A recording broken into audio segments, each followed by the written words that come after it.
I think that I might need to refresh it.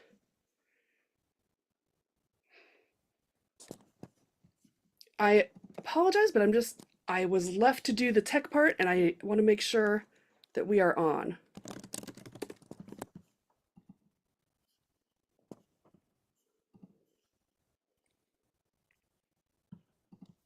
Okay, I think so. Sorry about that.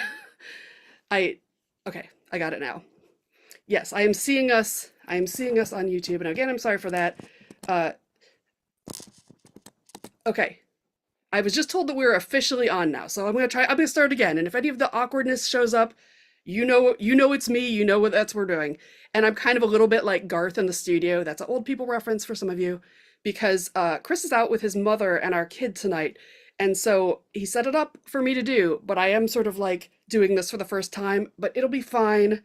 So anyway, I'm E.D.E. Bell. That's what I write and edit, Emily, and I'm here on a rainy night in Detroit, and I am joined by sorry, I am joined by in the morning in Singapore by Joyce Chng, whose book Fireheart is about to come out, or has is just came out, re-released.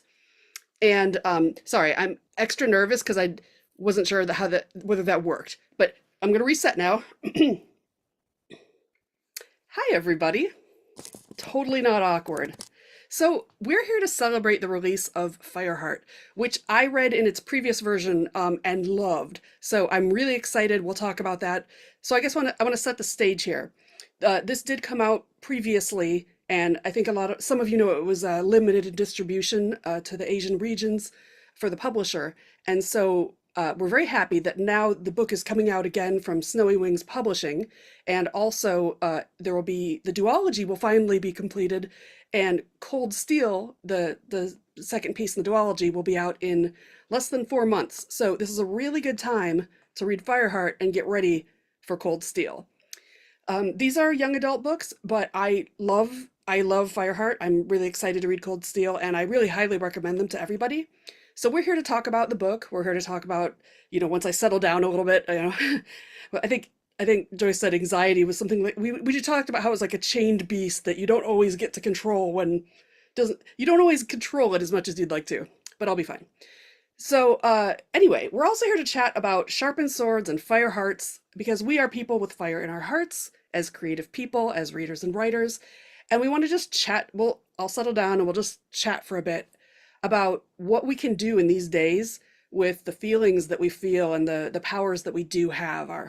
Our feelings are our fire hearts and our powers are our sharpened swords.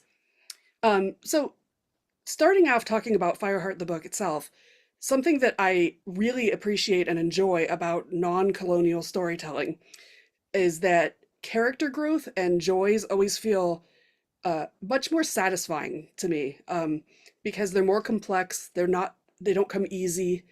And for Joyce, this is clear even like in your basic presentation of the sword. In a lot of published fantasy, which comes from specific cultures and parts of the world, um, with more privilege and talk about that. A sword is power. A sword is a designation. A sword is a victory. But your book emphasizes the process of forging the sword, about learning and listening and growing as a person. And I'm already sure that you and I are going to agree that that's one of the reasons that global storytelling is so, so important.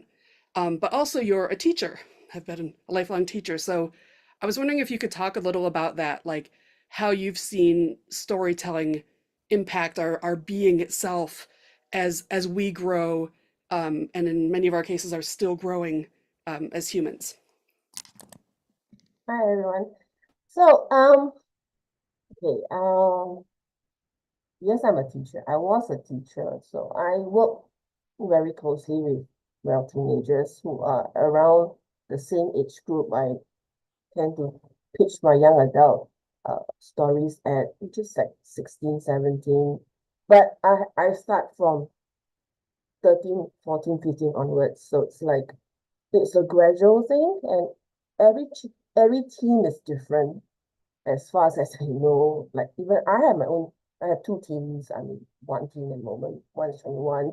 So they are different, and the way they absorb and learn is different as well. But coming back to the sword, so for everyone who thinks that the sword is like, the sword is power, the sword is strength, the sword is status, because where the main character King comes from, we're here, the city of swords is literally about swords. Like everyone has a sword, everyone will fight, everyone will have duels, and having a good, pretty sword is a sign of your privilege, your wealth. So for her, for Wahia, when she wants to make that sword, it's like her this is her, she wants to, her statement of that she's growing up. She has grown up, therefore she is able to make a sword. She is qualified to be a sportswoman, like her mom. So, but then again, when I was processing it through and writing down my thought processes in Excel file, because it helps me think better. I ended up talking through to my editor about Fireheart, the idea of the whole process because it's coming of age. So the making of the sword is like someone growing up. The development, the design, okay, the conception, the design, and the eventual making of the sword, it's in a way correlates to growing up, because it's not easy. Because there's no shortcuts to growing up. You can't just jump from age 10 to age 15 just like that. You have to go through, well, puberty, hormonal changes, changes to environment, dealing with the elders, the adults around you. So it shapes you as well. So making a sword just is like that. And throughout the entire story, Fireheart, Wahia is very impatient. So I see this kind of impatience in teenagers. Like, look, I'm already grown up. I can do things, but people around there will be telling, no, no, no, no, you can't take shortcuts. You can't do this. You need to think about it. So it's a, in a way, I feel that Fireheart is like a cautionary tale, um, to people, to teenagers, where it's like, do not just jump straight into the thing. You need to really like grow, develop, breathe before you jump head first into the thing. You need to think about it. You need to learn, process. And this is what I think how I teach my students, like they need to think, they need to step back and say, I need to breathe. I can't jump into it straight away, because I have seen the consequences of impatience. Normally it's actually the teachers who end up picking the pieces plus the parents, mostly the parents. So that's how I approached writing Fireheart. It's like I don't go for big battles and everything. I mean, big battles and big sword fights and everything have their place, but I tend to go for the smaller like details, because it's the smaller spaces and details where you find growth, you see the development of the child, development of the person.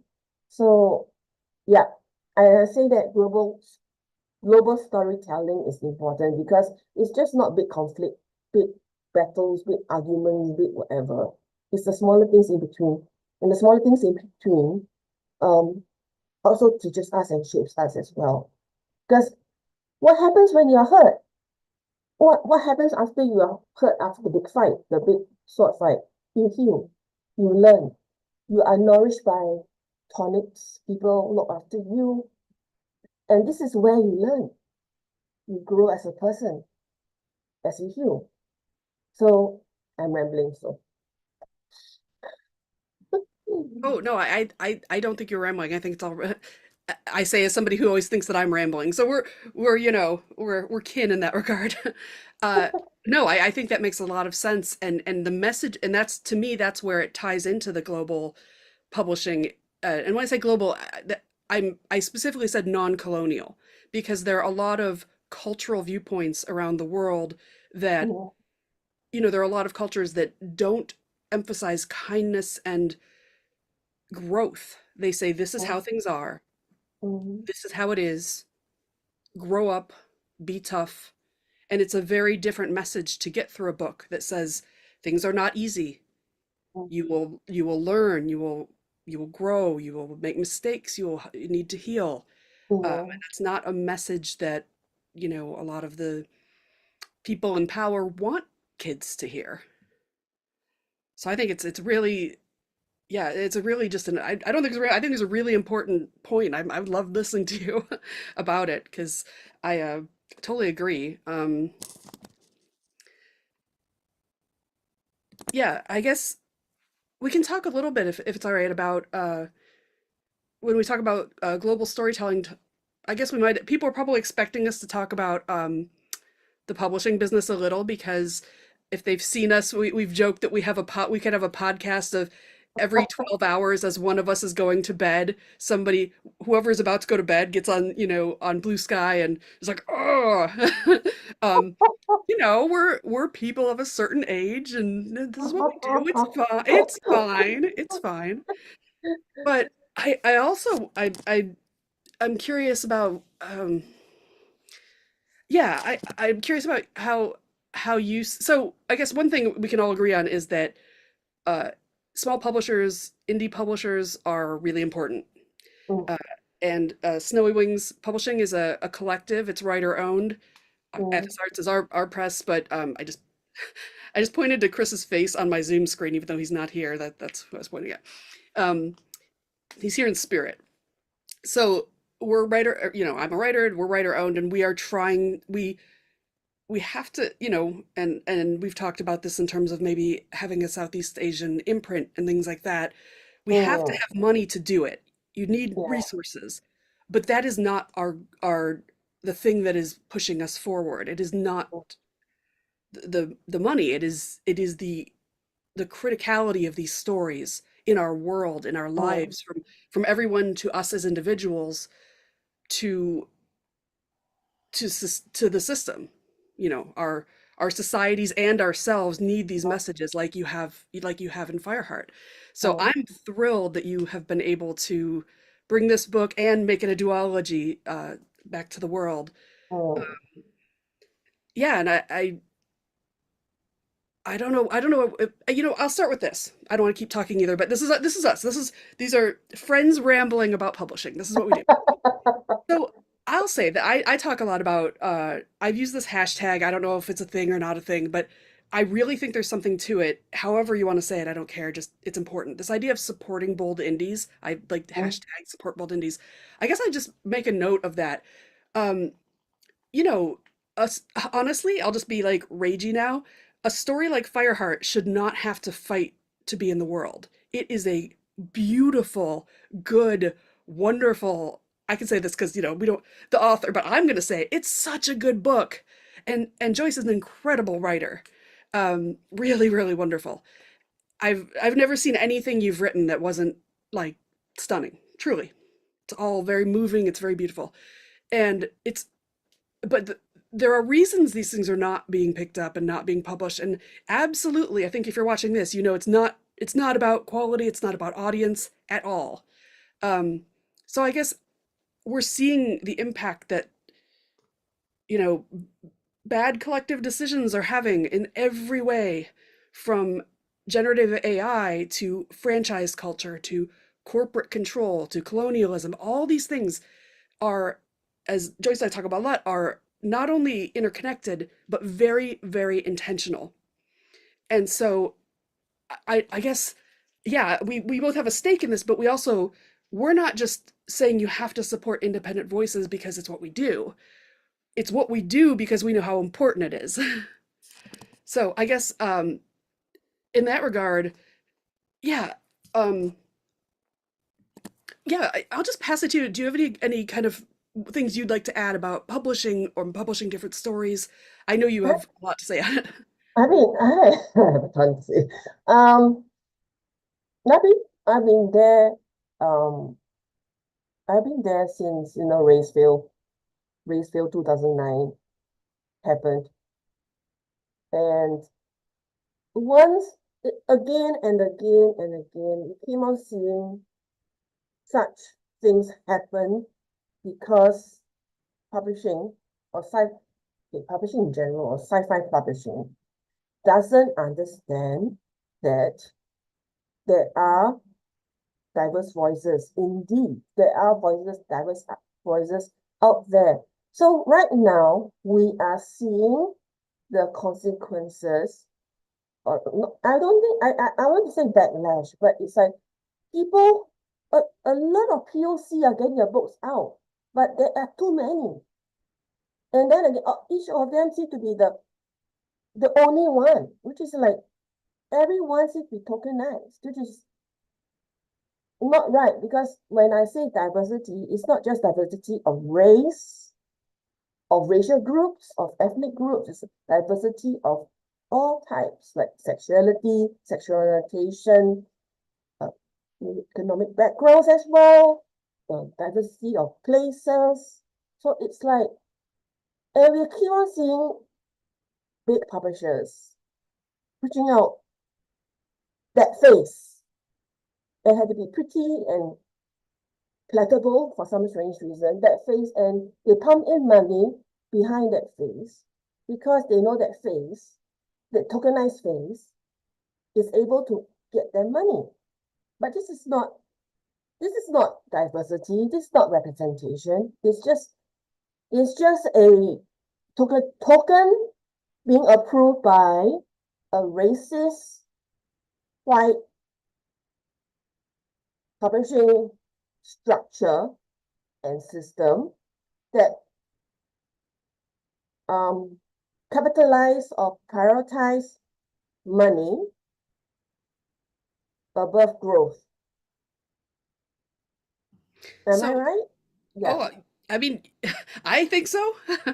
I agree. I know a Mm, lot of people who agree, and so the question is then what do we do about it? And to mm, so I already kind of said just keep trying to emphasize really two sides of the same thing, which is supporting the mm. bold indie voices and shifting your support of the heroes, and heroes I is not a word I like, but there are people that are being put on platforms in our industry, and if those people aren't doing it, if they're not out there, I don't care what how bestseller or what they do, if they're not out seeing the critical nature of supporting independent and truly, like you said, intersectionally, globally diverse voices, Mm. maybe support someone better. I mean, not, I'll say it. But I'm curious, what would you people that hear this and say, yeah, yeah, that's right, that's right. There should be more Fireheart, more other places, intersections. People like you said, neurodivergent people are very tokenized, I think, because it's like we want to find one that isn't too awkward or can be branded a certain way. Or Um, palatable. They want palatable people. Like palatable, like yeah, and it's all like the different intersections of voices, we're seeing that. So what would you recommend to people that hear this and kind of go, they get angry, they say, yeah, I think lately of late, after seeing what's happening right now and my own personal like processing, is that we end up we support one another. We focus more on indie publishers, small publishers, because the indie publishers are the ones who are really pushing for diversity and are willing to take on diverse writers. The only thing that makes me angry sometimes is that indie publishers are always operating on fumes, pure fumes. Like we are just our our hearts are not fire, but there's no like but we okay. Money is a necessary evil. Okay, that's how evil capitalism is. We need money to generate income so that we can pay off the writers, the diverse writers, and so forth. So what I want to see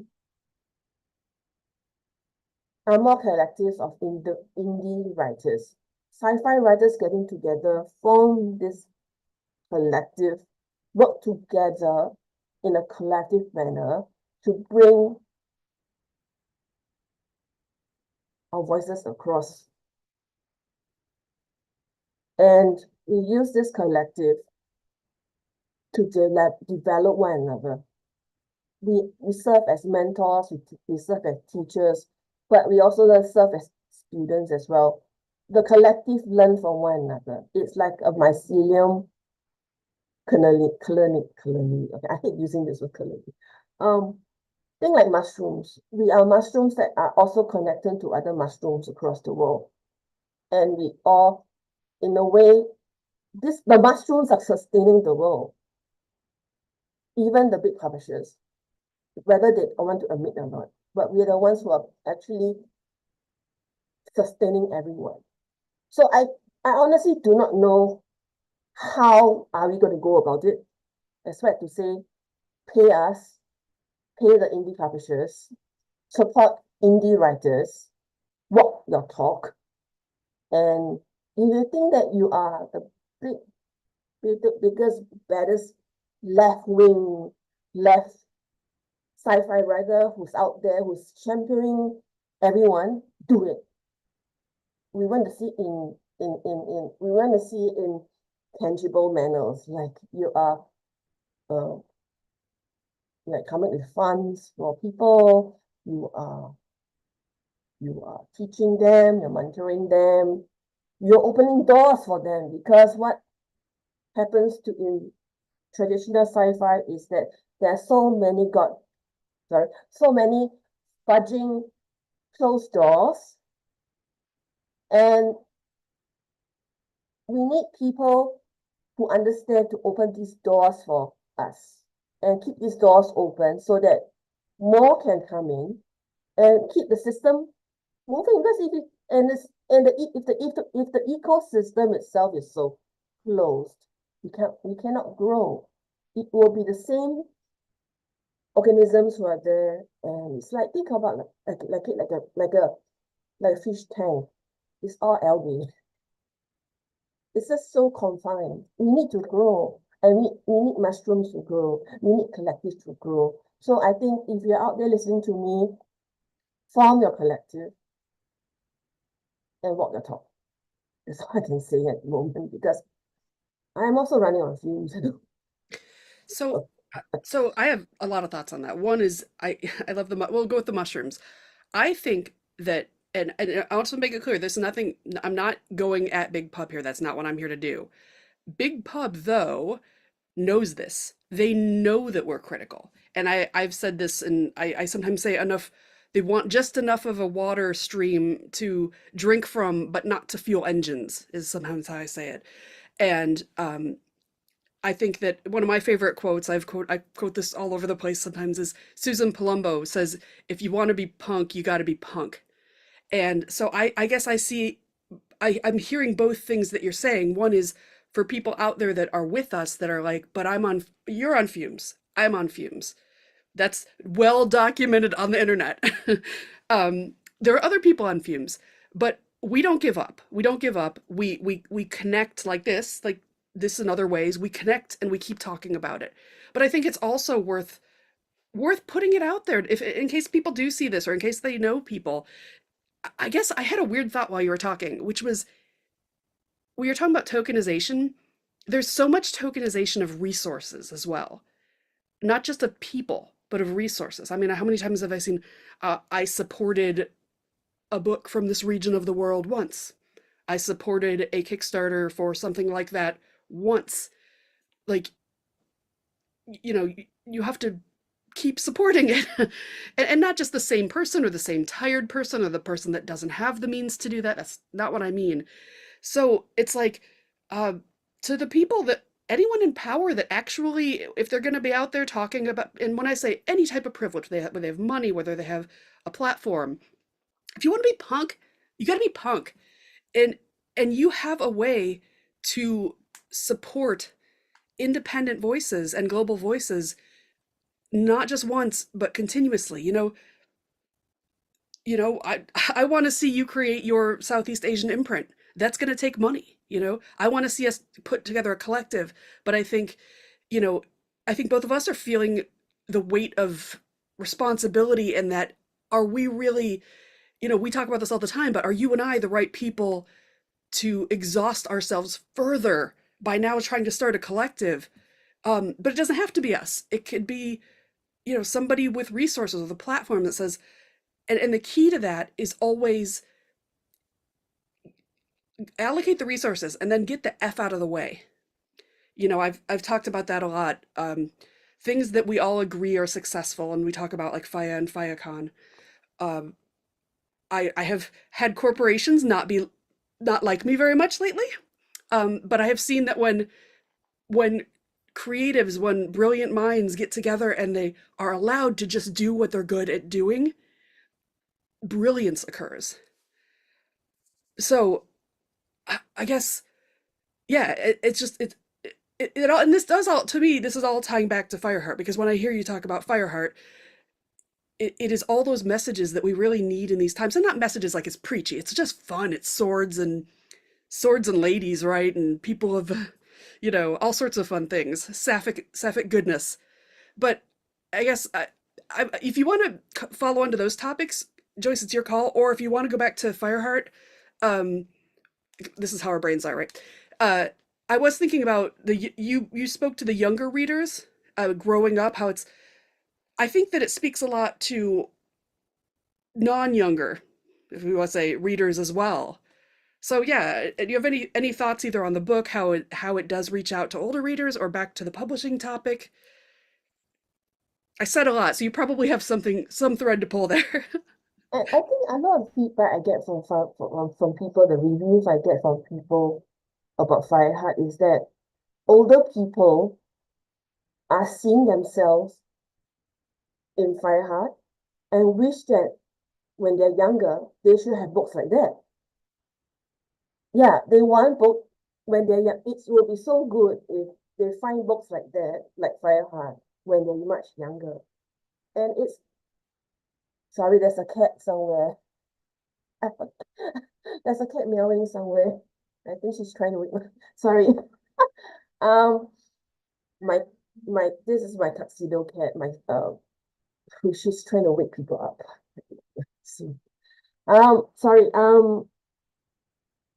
So the thing is, we have older readers like us, even older millennials who are literally hankering for books like that. Why can't we see books like that when we were young? So, I mean, I do know that my books are like reaching out to people. It's just that they're quiet. Oh, yeah. But I know because when I go to my the school visits and stuff, the kids were happy. They're reading it. And these are middle grade. So because they tend to like pitch it to middle grade uh audiences in Singapore. But I think for like books like Fireheart are speaking to older people, older fans, older sapphics who have grown up wanting books like that, but for some reason unable to find it, but finding it later much in life because it's actually written by someone who's like that as well. We want to see books like that that speaks to us on the shelf. And currently there aren't. There are, but it's like they're not represented, they're not promoted as well. It's just um yeah, it's Fireheart just like it's just speaking to people somewhere. It's resonating with people who want to see a story like that, like when when they were children, they were children, but for some strange reason they're not able to see it because nobody was writing that particular story. So I feel that as indies, as writers, we have to write that particular story that because out there there's one person who wants that story because they want to see it. They want to see someone like we're here, like them, like a girl who's growing up, a young woman who's growing up, fumbling around the world, impatient, and getting hurt at the same time, but finding love. So it's like someone we are going to write for people who want this kind of stuff. Sorry, I'm just rambling again. Oh, You know, it's funny. You're teaching me that I need to stop apologizing for my rambling because your rambling is very good. So maybe my my rambling, rambling you're is so teaching me dumb. right now. You're teaching me that maybe neither of us are rambling. Maybe we both have something reasonable to say. Yeah, we're not Yeah, rambling. We have something to say. I was thinking about what you're saying about Fireheart, and I think again, I am the reason I don't mean to keep connecting. Well, I do. I guess I do. I'm not apologizing for it. Connecting your writing and connecting global publishing because it's something you and I talk about a lot.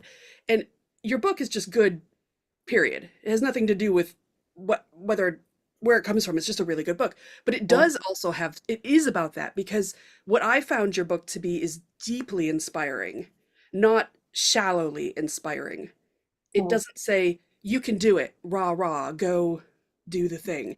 It mm, is it was almost like layers into my psyche that I couldn't explain. I read it and I felt inspired, like, okay, I wanted to just breathe and I felt calmer but also more powerful.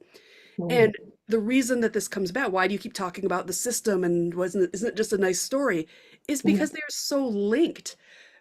The the we're seeing this going around the world. We're seeing book bans, we're seeing more and more control, and mm, they don't want us to feel authentic. They don't want that girl who is, or the girl, or femme person, or any marginalized gender, or boy. They don't want them to feel that authenticity, or mm, that inspiration, or mm, that sense of existing, being seen, because it mm, makes us really mm, powerful mm. when we read these stories that are kind to us. I mean, and I think your writing is always so kind. It's just steeped in kindness and sometimes some cool sword fighting, but and dragons. I believe And in kindness. Like, that's why, because there's this thing called cozy sci-fi now, and I've always been writing cozy sci-fi fantasy from the beginning, I think. So, because I see that in order for a society, for culture to flourish, to grow, you need to have kindness. You need to have compassion. I mean, why do we need teachers? Why do we need physicians, healers? Why do we need um guides, counselors? Because they are there when we hurt, we need help. And a lot of unpaid labor in society are done by people like this, like teachers, physicians, who put in work, to put, who put themselves into, they pour themselves into it. They give healing, they provide calm, they provide food. And these are the small things, again, I'm calling the small things. These are the small things that powers the culture or society forward. You see all the glitz and glamour and all like power suits and people looking great and glitzy, and then who are the ones who look after them when they're not well? Who are the ones who feed them when they're hungry? And there's kindness in feeding, in providing care. And I think as a writer, right, we should focus on more like this. I mean, people, we notice things, right? We writers are supposed to be good at observing things, right?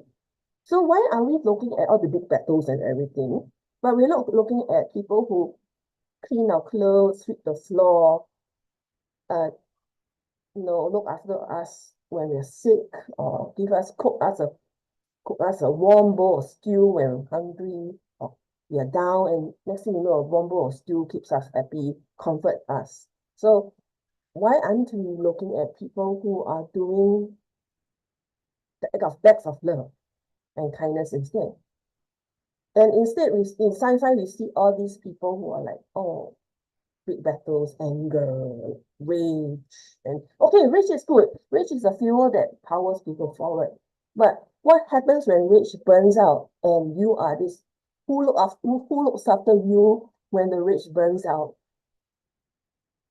Someone else, a friend, a loved one, an elder who will say, look, you're okay, breathe, we will go through it together. So why aren't we focusing on this aspect of sci-fi? Instead, we're looking at space operas, like, big things, big scale, but why aren't we looking at people who hold us when we are in pain? Why aren't we looking at people who basically shape us into who we are? Because we see how environment shape the person. So I mean, I'm all for grim dark. Okay, sorry, I'm all for the grim dark sci-fi. It's fine. It's how you process the darkness within you. But we need to also look at people who the light. So light and dark is just okay. It's the balance anyway. So we need to look at people who are there, who are the light in your life to help you. Why are we looking at that now? So it's like I write because of that. I don't paint a big bold strokes. Because I'm a trained, well, I have a certificate in Western arts. I'm a person with I like watercolor. My main medium is watercolor. So it's like watercolor it looks very gentle, but used in the right way, it can be as vivid as an oil painting or acrylic painting. So I paint like that. I draw like that. So why can't we be kind in sci-fi as well? Yeah, and I think about this a lot. You actually got a sneak peek and read the essay that is coming out. It's now official in Speculative Insight Journal on a lot of these same topics. And I mean, I think I love that you're asking this also of the audience, because I think you and I have talked about that it is intentional.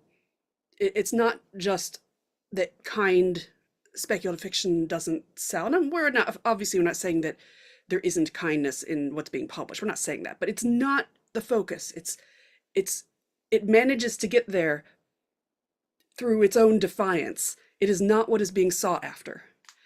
And that's intentional. And you tend to be more gentle and ask the question, whereas I shake my fist sometimes. But if people are watching this and people who talk about it in their own, go back to their own different communities and talk about writing, the reason that we go back, we're like storytelling culture, storytelling the system, is because it is intentional that these stories of kindness and of introspection, I consider myself a quiet fantasy writer myself. Quiet meaning basically our introspection and our connections. It doesn't mean low. I will go on. Don't get me on the rant about low stakes. It is not low stakes. I must say it for the whole internet. Quiet fiction is not low stakes. That's what they're teaching you to believe. Our individual authenticity, our community, our relationships, our connections, our love is the highest stakes. You're seeing it around the world now. That's the highest stakes, And if this makes you like rage up a little bit, Wolf called it fuel. Take that rage for fuel, and that does not negate kindness. So I guess that's something that we keep asking is, if you're out there and you're like, what can I do? I guess we talked about the small pieces and the big pieces. The small piece is just each of us doing our part, is supporting writers that are kind, that are promoting kindness, of trying to get involved with different communities. You don't have to do everything. You don't, Wolf and I are a little bit of forces on our own. I don't know. But you don't have to do everything, you know, but be part of it. And then, but to me, it's putting that pressure, I guess I mean, and I don't mean pressure, negative pressure. I mean positive pressure. Support the people in the industry that are doing this, that are supporting kindness, that are speaking out. Um, it was interesting when you were talking about kindness and children and home, and I see that in so many different cultural backgrounds of fiction and the storytelling. I read Countess, and not to mention Susan Joyce, but she's pretty cool. And there's all these this linking, like you say, of feeding someone as deep, deep love and kindness. And you don't see that the same way in more, colonially based, whether it's intended or not, fiction. And so I was thinking about that in my own, small, I grew up in a very white, like white, small town, still is, still very conservative, and it's not that far from here, but, and it was not always about kindness. It was about being nice, you know, be nice. You're on mute. Be nice. Yeah, but be nice and There's a behave. difference between kindness and nice. There's a difference between, Kindness was here. Kindness was mentioned, but yeah, niceness and niceness. Mm, behavior and niceness were up here, and also be kind. But sometimes you can't be kind if you're only worried about being nice or being obedient, right? mm. And this is what I'm seeing now, being nice on, like, say, blue sky social media, people being nice. But the thing is, always want to ask, are you kind? If you're nice, but are you kind? You keep on telling you, I mean, I keep on seeing on blue sky especially, like now, especially in my feeds, I come across are people who tend to come across as what we call scolding, like. So I think in their mind, they think they're being nice or being kind, but it's like it gets confused with kindness. There's okay, wait. There's the different. Okay, being nice is an act of is a performative thing. It's performance. Being kind is putting action into motion. Like you are actually, if you're being kind, you're handing a person a cup of hot cocoa and say, drink. You But being nice is say, there, no, you'll be Yeah. okay. And you and I Which have is seen that what, so much, and even in our communities, and I won't speak for you, but I've been, fooled by it, where somebody says, I care about you, I'm here for you, let me know if I can do anything. And when you're sick, they do not bring the hot soup, metaphorically. Um, you know, if Wolf or I say, let us know what we can do for you, we mean it, and we will be there with hot soup. And yeah. I love that.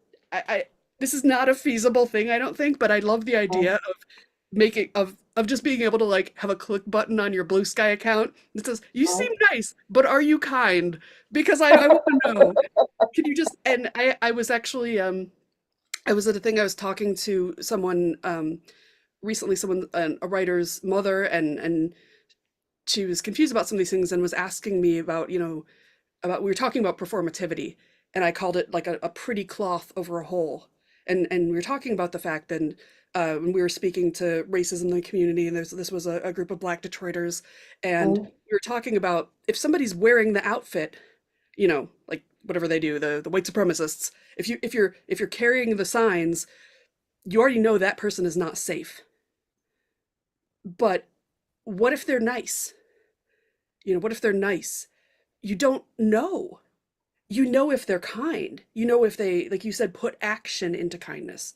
mm, The people that will bring the soup, and again, I'm using soup as a broadly metaphorical, like, you mm, know, and the performativity is something that you and I have talked about too, because it's absolutely existential in the world, but also in our spec fic genre, XP fic genres.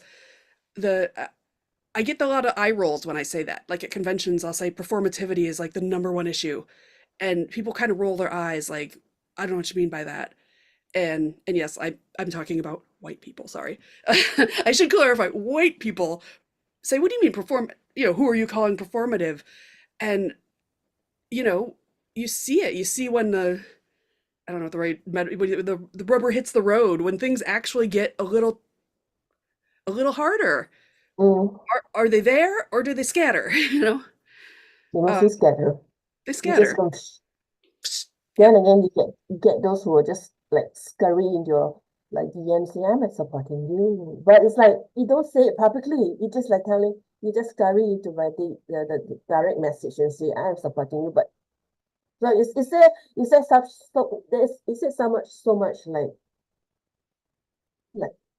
stress to be seen as really supporting someone? but we all see the conformity in sci-fi scene, especially because I Yeah, like and using so the scene because I don't like using community because it's not really community.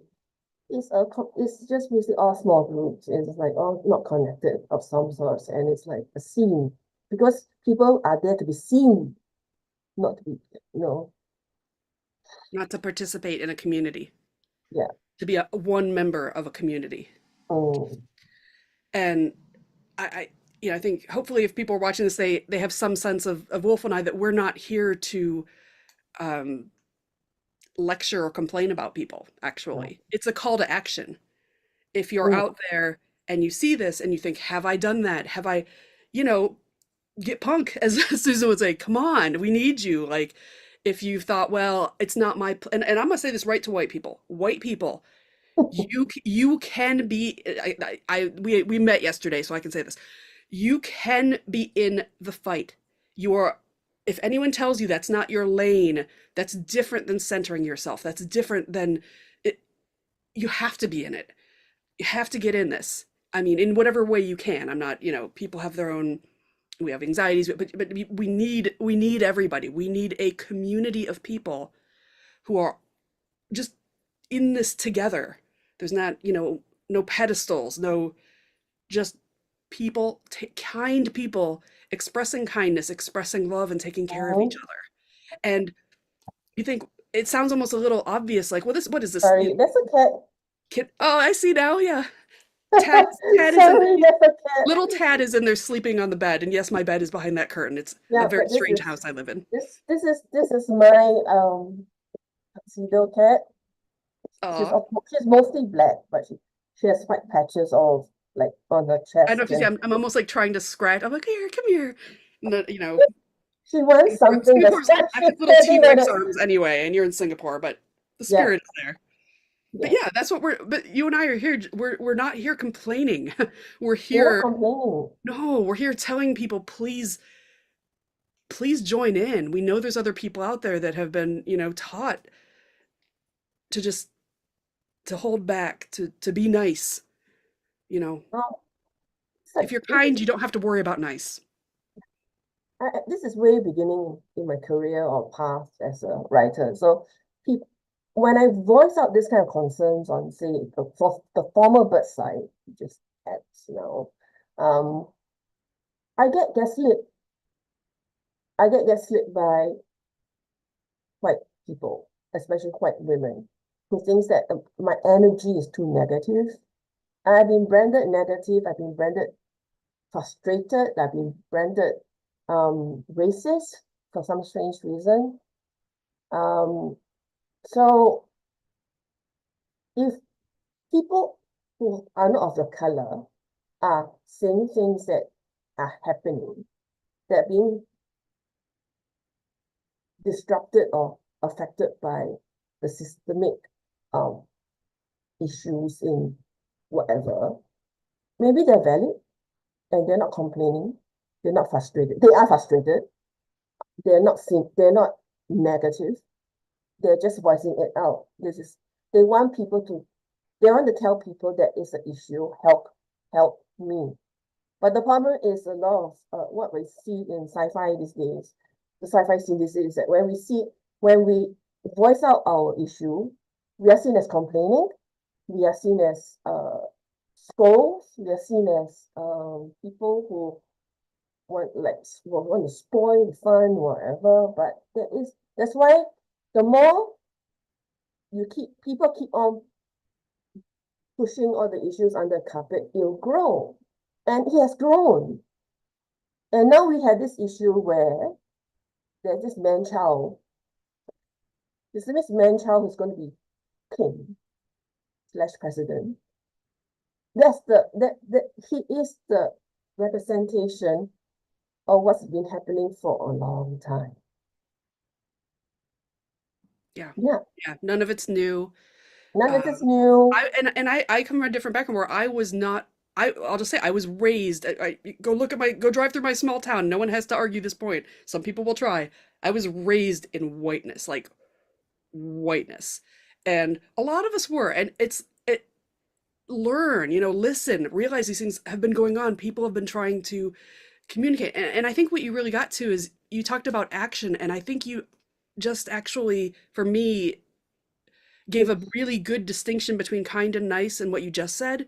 And I was like, Mm, oh, that just lit a little thing in my head, which is, and of course now my mind just totally went blank on it. You were talking about, oh, negativity. Negativity. So mm, when you're nice, mm, you're not negative. mm, You can't be negative when you're nice. That's mm, not nice. Being negative isn't nice. When you're kind, you want to make things better. mm, So if somebody says, you know, my foot hurts, you stop and you can be nice and say, please don't be negative about your foot. I That's not very nice. We're trying to have a nice walk. Or you can stop and be kind and say, why does your foot hurt? Can I help? Is there something I can do? I mm, care about you and I don't want your foot to hurt. And and those subtle, I was actually thinking you were talking about all the subtle, it's not even that subtle, but the caretakers, the feeders, that's my the right word, the cooks, the care, I'm saying it wrong, caretakers, the people that are truly quietly kind. um mm, those subtle things are what they're trying to sort of shame out of the discourse.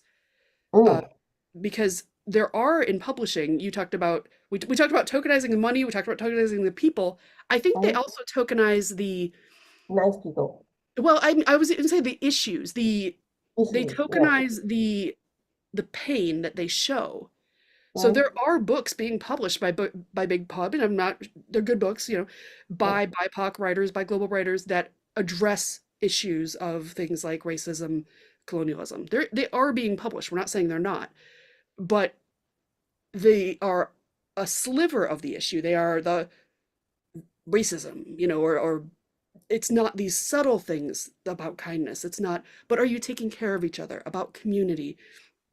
There are so many aspects to kindness.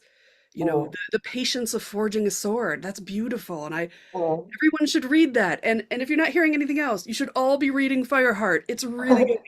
It will make you feel something inside. And then you can get the next book in March, at the beginning of March. Um, yeah, and yeah, I think that was an interesting thing that I was listening to, thinking about that negative. Because I've had the same issue where, like, you just point out the smallest thing that is hurting someone, hurting yourself Mm, or hurting someone else, just any of us, we're all community. And it's like, could you just keep it positive for now? Now's not a time to be negative. And mm, I I have obviously seen that BIPOC speaking out, or people from different parts of the world speaking out, mm. get that sooner and harder and more viciously, that anything you say is negative. And so The maybe bad that's a call to POC. action to people who watch Mm, this.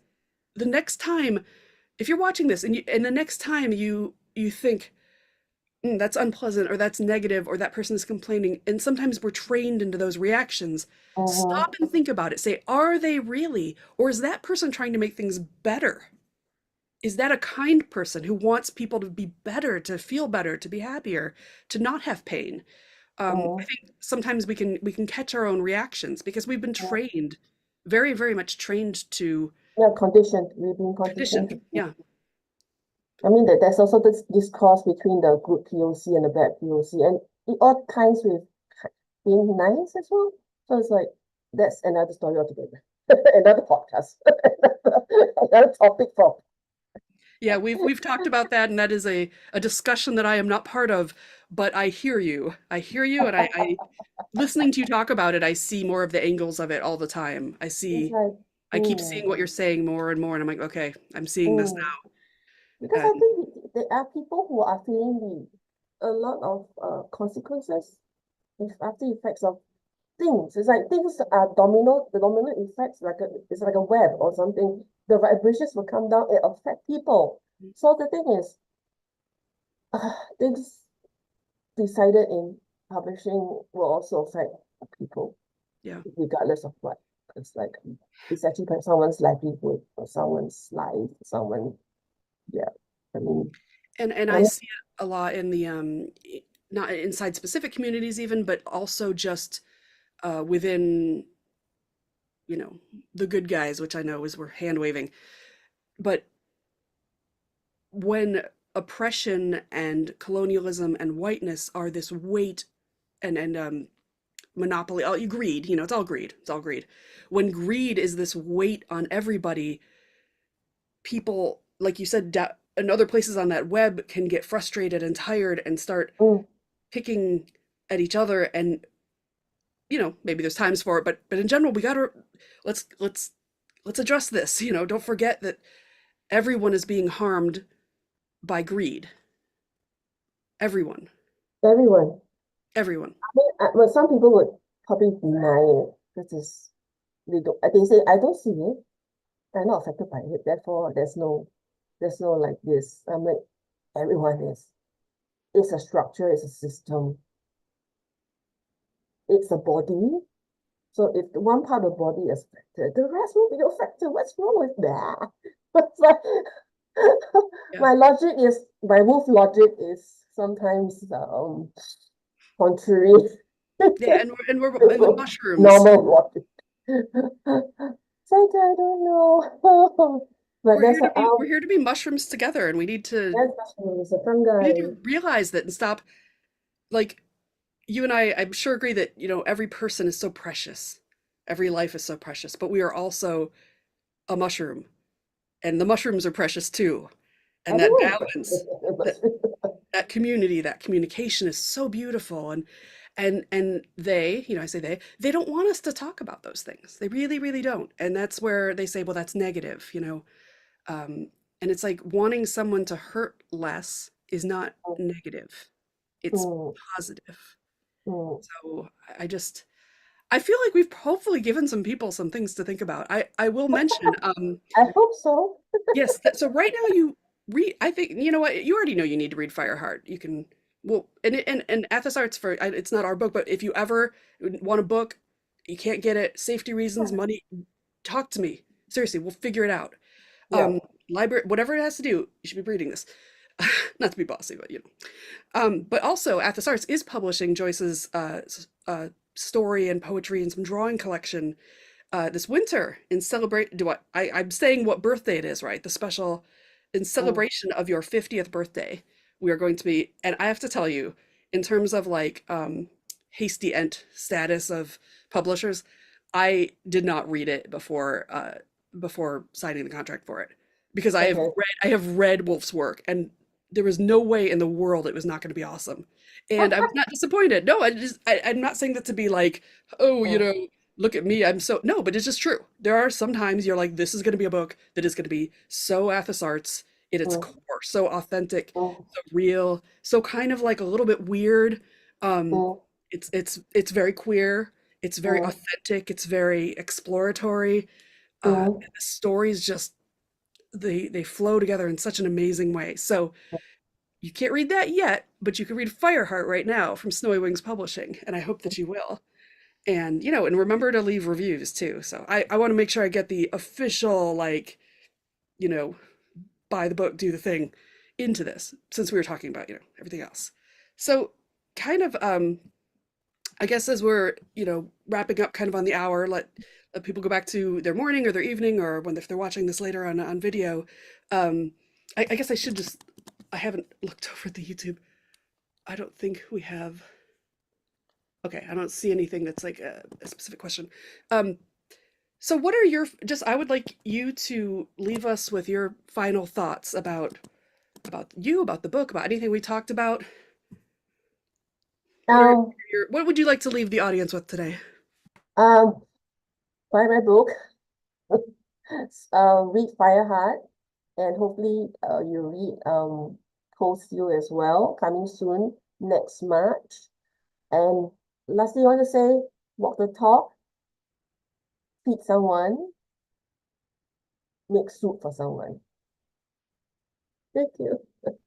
That's beautiful. And I'm so glad just personally to know you, to consider you a friend and a colleague, and you're a beautiful, wonderful person. And I'm You are a light, and Thank you. I wish that I would bring you soup. I really would. Thank you. I'll make the soup We're as quite well. physically distant, but one of these days, One we of can these do that. days. In One of these Singapore. days. So, I would like to thank the audience for being here. And please, if you would give a follow to Snowy Wings Publishing or to Athos Arts on social media.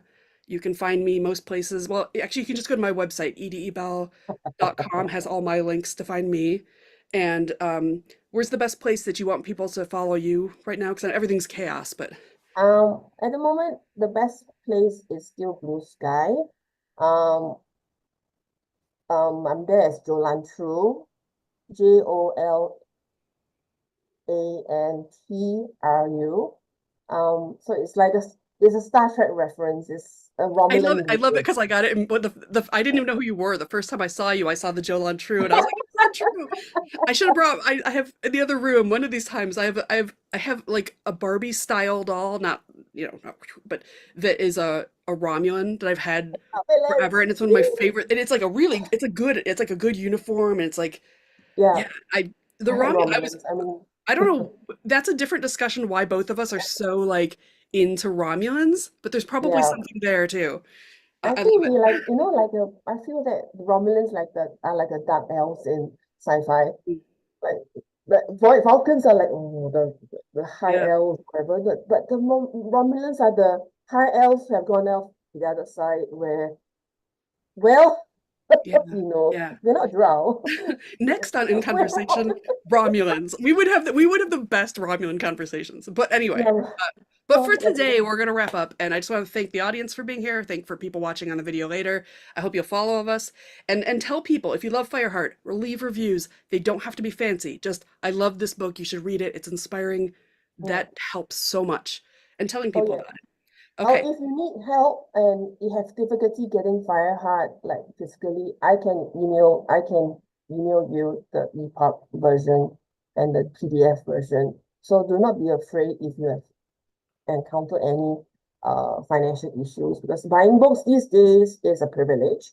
It's Mhm. not a right, and it's so hard to get books these days. So please, if you feel if you feel a need to, you want to get get access to the book, just uh, message me directly, So and I will. you're hearing that from Joyce and from Athos Arts. If there's anything of Joyce's writing or anything that's an Athos Arts book, Yeah, if it's either financial issue, an access issue, or a safety issue, let us know. We're going to figure it out let for us know, and we'll try to do as the best we can, you. Yeah. as much as we We can want to here. share these stories with you, and we want Yeah. you to feel what we're feeling in them. Okay, Mm, well, I am going to, since I'm officially like on and no, the tech is, I just have to hit a button. So mm, what we're gonna do is like the awkward end of a concert with kind of like no encore. I'm gonna hit the button. Wolf mm. and I are gonna like smile because we don't want to like do something weird right at the end, and then it'll cut off, and then I'll say, okay, I think we're off the screen. So I'm gonna go do this now. Here is, thank you for being here. I am now hitting the button. Thank you, and good night, good morning, good day. It was lovely to talk to everybody. And thanks, Wolf. I really appreciate it.